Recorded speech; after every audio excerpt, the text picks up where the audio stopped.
Welcome to all. இந்த வீடியோவில் நம்ம போர் தியரி ஆஃப் ஹைட்ரஜன் ஆட்டம் பார்க்குறோம். ஸோ இது வந்து போர் அட்டாமிக் தியரின்னு சொல்லலாம். ஸோ இந்த போர் அட்டாமிக் தியரி பார்க்குறதுக்கு முன்னாடி ரூதர்ஃபோர்ட் அட்டாமிக் தியரியில் சொன்ன இம்பார்ட்டன்ட் ஃபீச்சர்ஸ் என்னென்னு பார்த்தீங்கன்னா, ஒரு ஆட்டமில் ஸ்மால் நியூக்ளியஸ் இருக்கும், அதில் most of the empty space இருக்கும், எலக்ட்ரான்ஸ் வந்து ஒரு சர்க்குலர் ஆர்பிட்டில் ரிவால்வ் ஆகிட்டுருக்கும் அரௌண்ட் த நியூக்ளியஸ்ன்னு சொல்கிறோம். சரிங்களா? இந்த பாயிண்ட்டையும் போர் வந்து அப்படியே எடுத்துக்கிறாரு. ஸோ ஒரு இம்பார்ட்டன்ட் கான்செப்ட்ன்றதால இது அப்படியே எடுத்துக்கிட்டு இதில் சில மாடிஃபிகேஷன் பண்ணுறாரு. அது என்னென்னு பார்த்தீங்கன்னா, இந்த ஸ்டெபிலிட்டி ஆஃப் ஆட்டம் அப்படின்றத இவர் மெயினாக ஃபோக்கஸ் பண்ணியிருக்காரு. ஸோ அதை பற்றி இப்போ பார்க்கலாம். என்னோடய பாஸ்லேட்ஸ் பார்க்குறோம் நம்ம.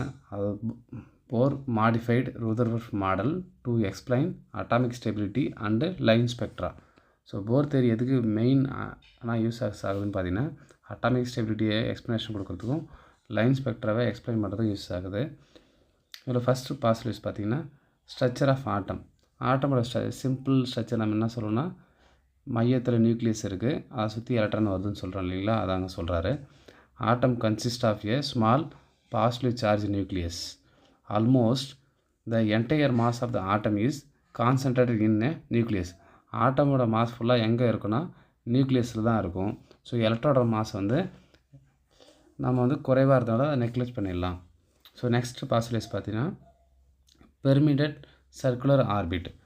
போருடைய மெயின் கான்செப்ட் என்னென்னு பார்த்தீங்கன்னா, introduction of stationary or non radiating orbits. So அதுதான் இப்போ பார்க்க போகிறோம். Electrons revolve around the nucleus only in certain fixed circular orbits. Electron வந்து ஒரு ஃபிக்ஸ்டு சர்க்குலர் ஆர்பிட்ஸில் மட்டும்தான் சுற்றிட்டு இருக்குன்னு சொல்கிறார். இது ஃபஸ்ட்டு சர்க்குலர் ஆர்பிட்னா, இது செகண்ட் சர்க்குலர் ஆர்பிட். ஸோ இந்த மாதிரி ஃபிக்ஸ்டு ஆர்பிட்ஸில் மட்டும்தான் எலக்ட்ரான் மூவ் ஆகிட்டுருக்குன்னு சொல்லலாம். Next each orbit has defined radius and energy. ஒவ்வொரு ஆர்பிட்டுக்கும் ஒரு பர்டிகுலர் ரேடியஸ் இருக்குது. இப்போ ஃபஸ்ட் ஆர்பிட்னா R1 வச்சுக்கிறோம், செகண்டுக்கு R2, தேர்டுக்கு வந்து R3ன்னு வச்சுக்கிறோம். ஸோ ரேடியஸ் வந்து ஜென்ரலாக RNன்னு சொல்லலாம். அதுமாதிரி சிமிலராக இதனுடைய எனர்ஜி வந்து E1, E2, E3. Each orbit have fixed radius and energy. So ஒவ்வொன்றுத்துக்கும் ஒரு ஃபிக்ஸ்டு ரேடியஸ் அண்டு எனர்ஜி இருக்கும். எனர்ஜிஸை ஜென்ரலாக EN வச்சுக்கிறோம். என்னன்றது வந்து பார்த்திங்கன்னா 1, 2, 3, 4, 5 அப்படின்னு சொல்கிறோம். N1னா ஃபஸ்ட் ஆர்பிட்டு, 2னா செகண்டு, தேர்ட்னா third orbit, fourth orbit, fifth orbit. So இதுக்கு லெட்டர் மூலமாகவும் ரெப்ரசன்டேஷன் பண்ணலாம்.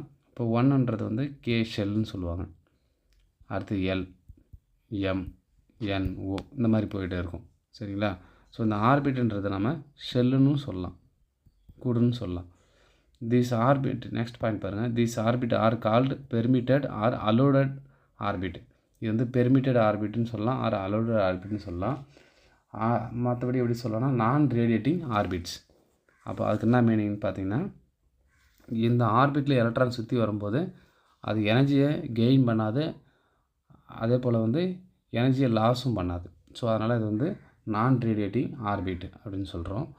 ஸோ நெக்ஸ்ட்டு இப்போ பாஸ்லேட்ஸ் பார்த்திங்கன்னா, வெரி இம்பார்ட்டன்ட் பாஸ்லேட்ஸ் இது. Quantization of angular moment. Angular மூமெண்ட்டை வந்து எல்லுன்னு சொல்கிறோம். இதனோட ஃபார்முலா வந்து பார்த்திங்கன்னா MUR. சில டைம்ஸில் MVRன்னு போடுவாங்க. வின்றது வந்து வெலாசிட்டி ஆஃப் த எலக்ட்ரான், அதுமாதிரி யூன்றது வெலாசிட்டி ஆஃப் த எலக்ட்ரான், எம்ன்றது மாஸ் ஆஃப் த எலக்ட்ரான், ஆர்ன்றது ரேடியஸ் ஆஃப் ஆர்பிட். ஒரு ஆர்பிட் இங்கே இருக்குன்னா அதனுடைய ரேடியஸ் வந்து RN சொல்லுவோம் இல்லையா, அந்த ரேடியஸ் தான் இது. ஸோ இந்த ஆங்குலர் மூமெண்டம் வேல்யூ வந்து ஆஃப் எலக்ட்ரான் வந்து பார்த்திங்கன்னா குவான்டைஸ்டாக இருக்கும், அதாவது ஒரு பெர்மிட்டட் வேல்யூஸ் தான் இருக்கும் அப்படின்னு சொல்கிறாரு. இது very important, most important postulates of Bohr இது. ஸோ இதை ரீட் பண்ணுற பாருங்கள். Only those orbit are allotted for which angular momentum of electron is quantized. So இந்த வேல்யூ எப்படி இருக்குன்னா n ஃபேக்டர் ஆஃப் h/2π இருக்கும். n multiples of h/2π. இந்த h/2πன்றது கான்ஸ்டன்ட். சரிங்களா? அப்போ n வேல்யூ பொறுத்து ஆங்குலர் மூமெண்டம் வேல்யூ ஒரு பர்மிட்டட் வேல்யூ தான் இருக்கும் அப்படின்னு சொல்லலாம். சரிங்களா? ஹச்ன்றது பிளாங்க் கான்ஸ்டன்ட் பார்த்தீங்கன்னா 6.626 × 10⁻³ - 34 ஜூல் செகண்டாக இருக்குது. சரிங்களா. என் வேல்யூ வந்து 1 2 3 4ன்னு சொல்கிறோம். அது நம்பர் ஆஃப் செல்ஸ் அது. ஸோ இந்த ஆங்குலர் மொமெண்டமோடைய வேல்யூ இம்பார்ட்டன்ட் அது mvr equal to nh/2π. So இது ஞாபகம் வச்சுக்கணும். ஸோ நெக்ஸ்ட்டு இதில் இம்பார்ட்டன்ட் என்னென்னு பார்த்தீங்கன்னா, this is called Bohr quantisation condition. இதுதான் நம்ம போர் குவான்டைசேஷன் கண்டிஷன் சொல்கிறோம்.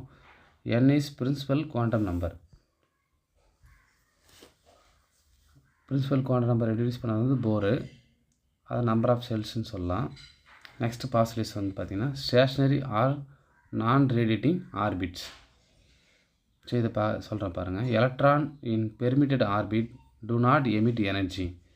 இது நியூக்ளியஸு, இது பெர்மிட்டட் ஆர்பிட்னு வச்சுக்கோங்க. இந்த பெர்மிட்டட் ஆர்பிட்ஸில் எலக்ட்ரான் மூவ் ஆகிட்டு இருக்கும்போது இங்கேருந்து energy neither emitted nor absorbed. இங்கேருந்து எனர்ஜி வெளியும் போகாது உள்ளேயும் வராது எலக்ட்ரான்ஸுக்கு.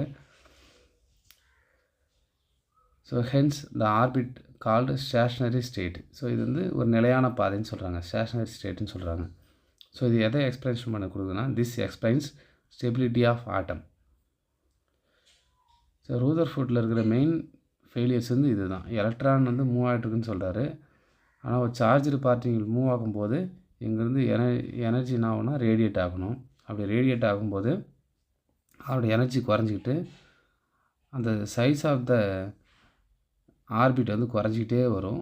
அப்போ ஃபைனலாக வந்து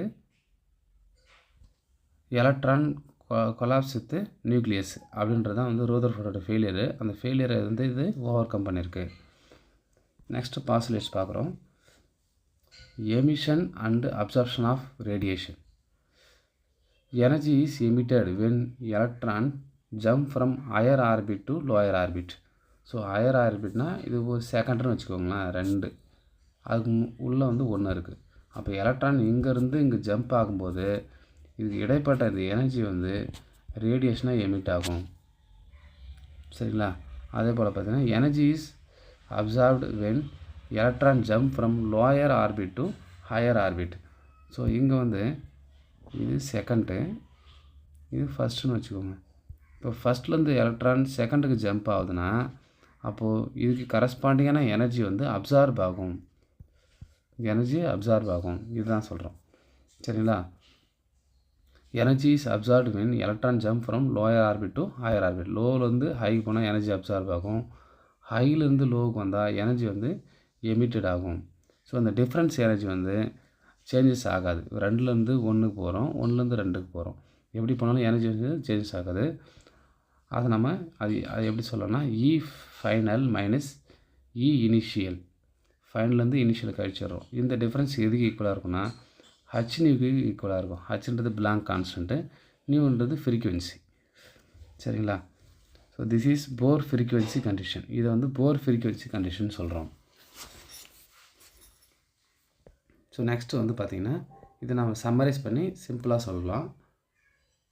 போர் அட்டாமிக் தியரி இதை ப்ரொபோஸ் பண்ண வருஷம் 1913.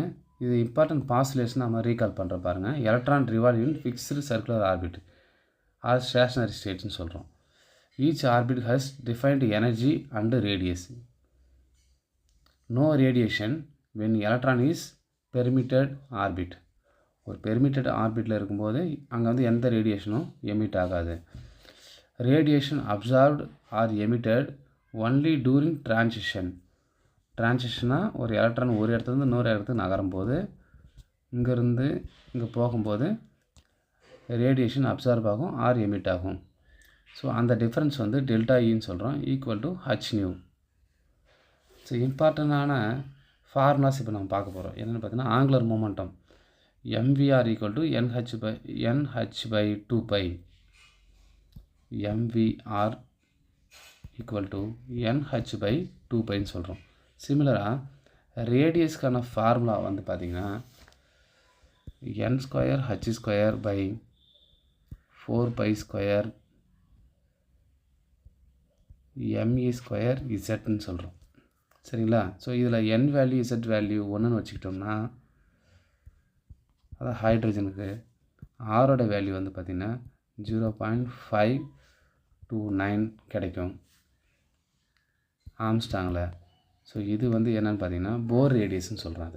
இது வந்து என்னென்னா போர் ரேடியஸ். ஸோ ஜென்ரலாக ரேடியஸ்க்கான ஃபார்முலா வந்து பார்த்திங்கன்னா Rn ஈக்குவல் டு இந்த வேல்யூ எழுதலாம் 0.529 இன்ட்டு n²/z. ஸோ இது ரேடியஸ் கண்டுபிடிக்கிறதுக்கான ஜென்ரல் ஃபார்முலா. ஸோ இதில் n வேல்யூ z வேல்யூ நம்ம சப்ஸ்டிட்யூட் பண்ணி Rn வேல்யூ கால்குலேட் பண்ணலாம். சிமிலராக எனர்ஜிக்கான ஃபார்முலாஸ் வந்து பார்த்திங்கன்னா En ஈக்குவல் டு மைனஸில் வரும் வந்து -2π² m⁴ n² h²z². ஸோ இதுதான் வந்து ஃபார்முலா. இதில் n value z value substitute பண்ணுறோம். ஹைட்ரஜனுக்கு 1 சப்ஸ்டிட்யூட் பண்ணோம்னா நம்மளுக்கு En வேல்யூ எப்படி கிடைக்கும் பார்த்திங்கன்னா -13.6 எலக்ட்ரான் வோல்ட்டில் கிடைக்கும். So z value n value அப்படியே வச்சு போட்டோம்னா En equal to -13.6 z²/n² electron வோல்ட்னு கிடைக்கும். வெரி இம்பார்ட்டன்ட் ஃபார்முலா இது. ஸோ இது எப்படி டெரிவ் பண்ணுறதுன்றதை நெக்ஸ்ட் வீடியோவில் நம்ம பார்க்கலாம். ஸோ இதோட மெரிட் வந்து பார்த்திங்கன்னா போர் அட்டாமிக் தியரியோடைய மெரிட்ஸ் வந்து பார்க்கும்போது இது எக்ஸ்பிளைன் ஹைட்ரஜன் ஸ்பெக்ட்ரம். ஹைட்ரஜன் ஸ்பெக்ட்ரத்தை எக்ஸ்பிளைன் பண்ணது. It explains atomic stability. Next limitations பார்க்குறோம். Fail to multi electron atom. இது வந்து எதுக்கு அப்ளிகபிள்னா ஒரு எலக்ட்ரான் ஆட்டத்துக்கு அப்ளிகபிள். மல்டி எலக்ட்ரான் ஆட்டமில் எலக்ட்ரான் ரெப்பல்ஷன்ஸ் இருக்கும். ஸோ அதுக்கு வந்து நம்ம பயன்படுத்த முடியாது. It cannot explain Zeeman and Stark effect. இந்த ஹைட்ரஜன் ஸ்பெக்ட்ரத்தினோட லைன்ஸ் வந்து presence of magnetic field and electric ஃபீல்ட்ஸில் மெனி லைன்ஸாக ஸ்பிளிட்டட் ஆகும். ஸோ இந்த splitting of spectral line in presence of magnetic and electric ஃபீல்டில் ஏன் அது ஸ்பிளிட் ஆகுன்றதை இது எக்ஸ்ப்ளனேஷன் கொடுக்கல. violate the Heisenberg uncertainty principle. Heisenberg uncertainty principle என்ன சொல்கிறாங்கன்னா அதனோட position of electron and momentum வந்து வெலாசிட்டியை வந்து ஒரே நேரத்தில் கண்டுபிடிக்க முடியாதுன்னு சொல்கிறாங்க. இவருடைய கான்செப்ட் படி ரேடியஸு நம்மளுக்கு தெரியுது. இதோட வெலாசிட்டிக்கும் ஃபார்முலா நம்ம வந்து சொல்லலாம். இந்த வெலாசிட்டி எப்படின்னா UN ஈக்குவல் டு 2πZe²/ChC/n சொல்கிறார். சரிங்களா? இது வந்து கான்ஸ்டண்ட்டு. இந்த கான்ஸ்டண்ட வேல்யூ வந்து 1/137 C/n சொல்லுவாங்க. இந்த 1/137 இருக்கு இல்லையா, இதை வந்து நம்ம ஃபைன் ஸ்ட்ரக்சர் கான்ஸ்டன்ட்னு சொல்லுவாங்க. Fine structure constant. ஸோ இதுதான் அவனோட லிமிட்டேஷன்ஸு. வயலேட் ஹைசன்பெர்க் அன்சர்டனிட்டி பிரின்சிபல் வந்து பார்த்திங்கன்னா போர் அட்டாமிக் தியரி ப்ரொப்போஸ் பண்ணதுக்காக இவருக்கு 1922 நோபல் பிரைஸ் கொடுத்துருக்காங்க for contribution to the atomic theory.